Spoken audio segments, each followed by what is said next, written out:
sa linas ng pagmamahal.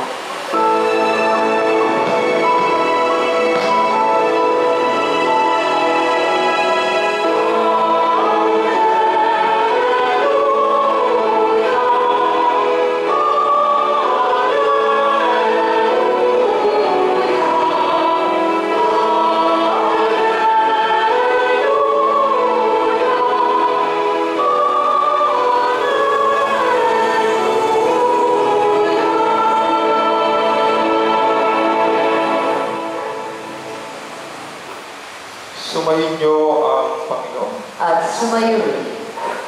Ang pagpapahayag sa mabuting balita ng Panginoon ayon kay San Juan. Papuri sa iyo, Panginoon.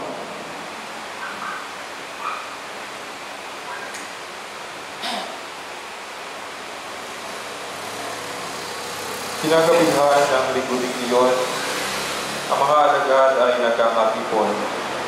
Nakapilit ang mga pinto ng bahay na kanilang pinagtitipulan dahil sa takot nila sa mga Hudyo. Dumating si Jesus at tumayo sa gitna nila. Sumayin niyo ang kapayapaan, sabi niya. Pagkasabi nito, pinakita ang kanyang mga kamay at ang kanyang tagiliran. Tuwang-tuwa ang mga alagad nang makita ang Panginoon. Sinabi na naman ni Jesus, sumayin niyo ang kapayapaan. Kung paanong sinugo ako ng Ama, gayon din naman sinusugo ko kayo. Pagkatapos sila'y hiningahan niya at sinabi, tanggapin ninyo ang Espiritu Santo. Ang patawarin ninyo sa kanilang mga kasalanan ay pinatawad na nga. Ang hindi ninyo patawarin ay hindi nga pinatawad. Mga kapatid, ang mabuting balita ng Panginoon. Pinupuri ka namin, Panginoong Jesucristo.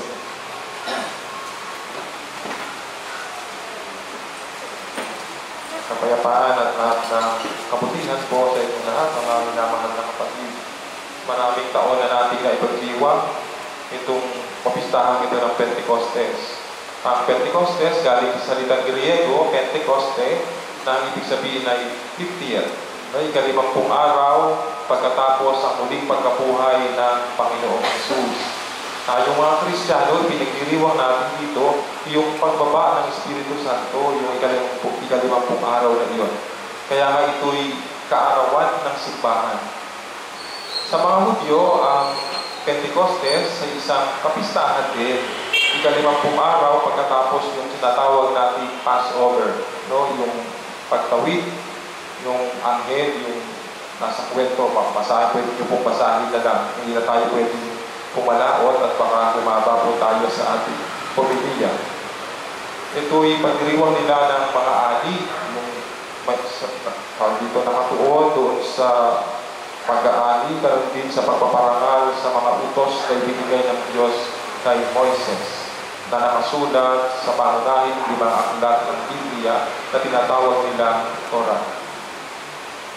Ano yung kahalagahan ng pagdiriwang natin ito bilang mga Kristiyano na nagdiriwang at nagagalak sa pagdating ng banal na Espiritu?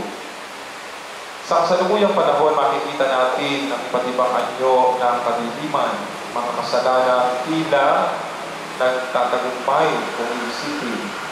Subalit sa katotohanan ay nariyan ang pagkilos ng Diyos. Kung ang bawat isang binyagan ay matututong tumawag sa banal na Espiritu, hindi kailanman makapananalig ang kasamaan. Kasi ang banal na Espiritu minsan hindi siya makakilos sa isang tao hindi naman nakakakilala sa kanya. Kumbaga hindi nagpupusang loob na anyayahan siya. Bagamat nariyan siya, tinanggap natin siya actually sa sakramento ng binyag. Sa sakramento ng binyag, pinatatag tayo bilang mga tao. Sapagkat tayo'y nagkaroon ng tinatawag na inklinasyon na magkasala.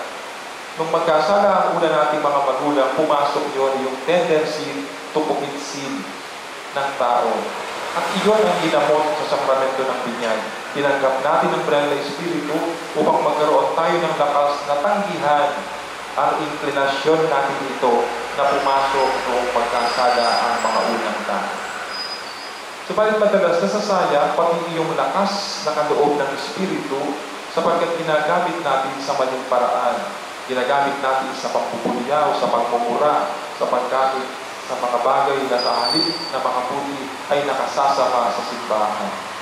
Kaya nasasayang pati iyong kusang loob na biyayang kalakip ng Espiritu Santo natanggap natin sa tingnan, ay parang hindi natin nagagamit sa tama.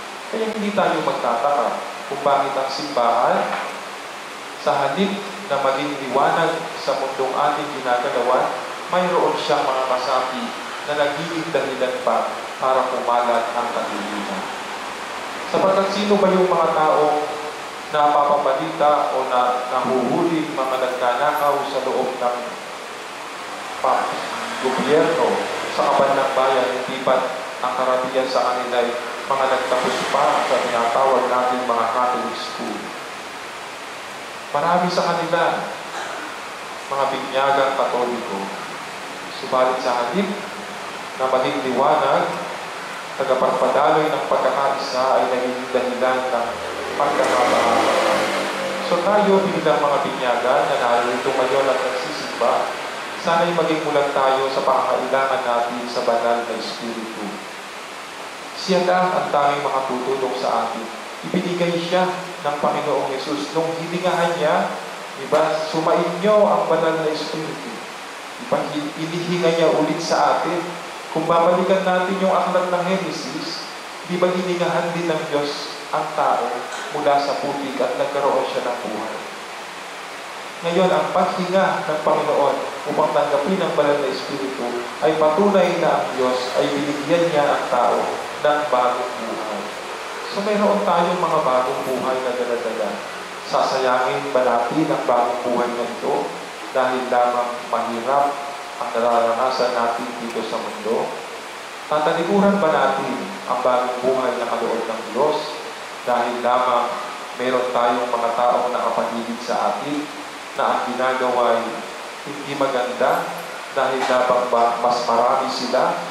Makikiayon na lang ba tayo sa mali nilang ginagawa? So ito'y mananatiling hamon sa atin.